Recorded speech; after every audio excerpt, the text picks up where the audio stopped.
Estamos de volta com o Band Entrevista, que hoje recebe o ex-ministro da Saúde, o oncologista Nelson Teich. Quem participa conosco da Rádio Bandeirantes de São Paulo, o jornalista Cristiano Panvec. Cris.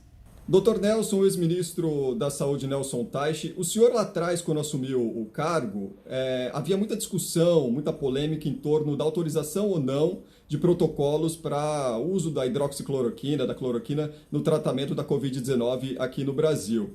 O senhor até falava sobre decisões tomadas com base em estudos científicos, né, naquela época. Depois, enfim, houve uma evolução dessa questão envolvendo o governo federal. Na semana passada, nós tivemos um estudo grande divulgado que apontou que não há eficácia nenhuma da cloroquina no uso, no tratamento do coronavírus. Qual é a opinião do senhor hoje em relação à utilização desse medicamento para tratar a Covid-19 aqui no Brasil? Não, a opinião é a mesma que eu tinha antes, porque a gente não tem qualquer evidência científica que o remédio aumente o índice de cura ou tenha algum benefício clínico. E agora a gente já tem o teste em hospital, a gente tem o teste no paciente grave, no paciente com pouco sintoma. Falta ainda o teste do paciente ambulatorial, mas a gente já tem um estudo que foi publicado um tempo atrás mostrando que ele na prevenção também não funciona. A cloroquina, o que aconteceu com a cloroquina é que ela hoje é tratada quase como uma crença e não como um remédio, porque a gente tem uma dificuldade enorme de colocar a ciência como liderança. Essa que é a grande verdade. Porque a gente fala muito em ciência, mas você trazer a ciência num momento de tanta emoção, de tanta tensão, é muito difícil. Porque as pessoas tendem a se apegar em algumas esperanças, algumas verdades. E se você analisar também, a ciência tem seus problemas. Porque o que acontece? Na publicação científica, isso às vezes é veiculado de uma forma inadequada.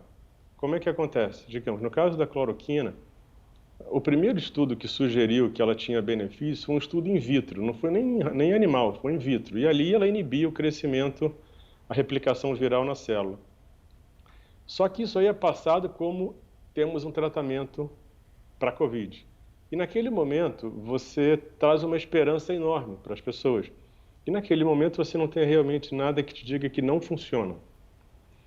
E aí isso vai sendo incorporado nas pessoas a ponto de hoje você ter médicos, você tem uma quantidade enorme de pessoas na sociedade que mesmo que você mostre que tem um estudo que não funciona, você não consegue convencer. O problema realmente daquela coisa que se trata como uma crença, porque aquilo é mais forte que a razão. Então, hoje a gente vive uma situação onde você tem essa dificuldade de priorizar realmente a ciência como o carro-chefe da condução do cuidado.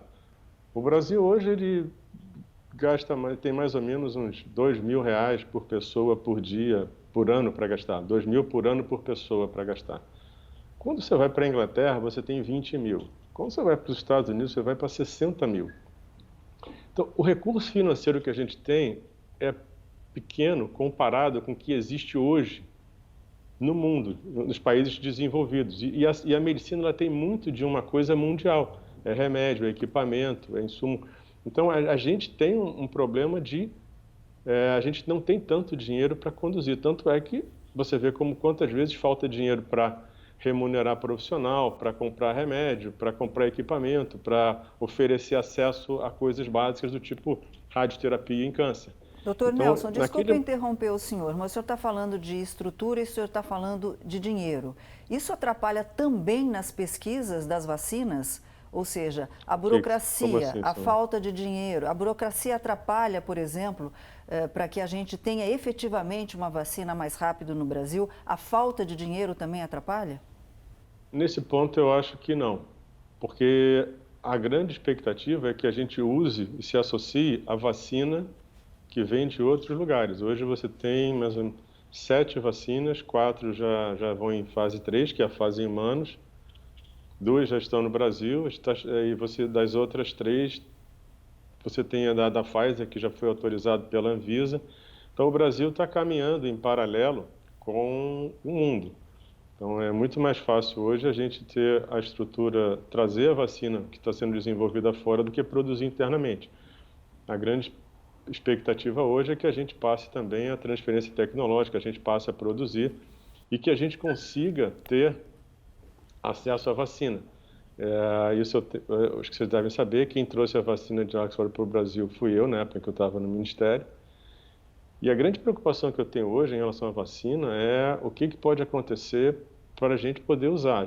Nessa vacina, a gente garantiu 30 milhões de doses, mais 70 milhões, mas a gente não sabe qual vai ser a vacina que vai dar certo. Então, eu não sei te dizer se a gente vai conseguir em um ano realmente desenvolver essa vacina. Tem dois problemas aí. Se não desenvolver, como é que você consegue administrar a economia e o comportamento se isso for muito maior? A gente está só há 4 meses e meio nessa vida, se eu levar mais 9, 1, 2 vezes isso, como é que a gente vai conseguir levar? Mas outro problema da vacina também, a gente comentou isso no intervalo, digamos, se essa vacina é desenvolvida na China e a China resolve imunizar a China inteira, ou uma população significativa. A China hoje tem mais de 1,4 bilhão de pessoas. E aí, se os insumos vêm da China, será que a gente vai ter isso no mundo? Ou será que a gente vai ter o mesmo problema que a gente teve na época dos respiradores e EPI?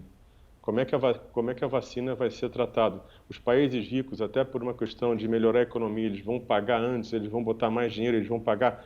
Na época a gente teve os Estados Unidos desviando alguma coisa que o Brasil já tinha comprado. Então, como é que o mundo vai haver? Se você tiver uma produção enorme de vacina, tem frasco para produzir tudo isso, tem seringa para dar para todo mundo. E tem a questão geopolítica, doutor Nelson, que é muito importante, mas que a gente vai falar daqui a pouquinho depois do intervalo. Pois é, Nicolino, não sai daí, o ex-ministro Nelson Teich segue com a gente em mais um bloco do Band Entrevista.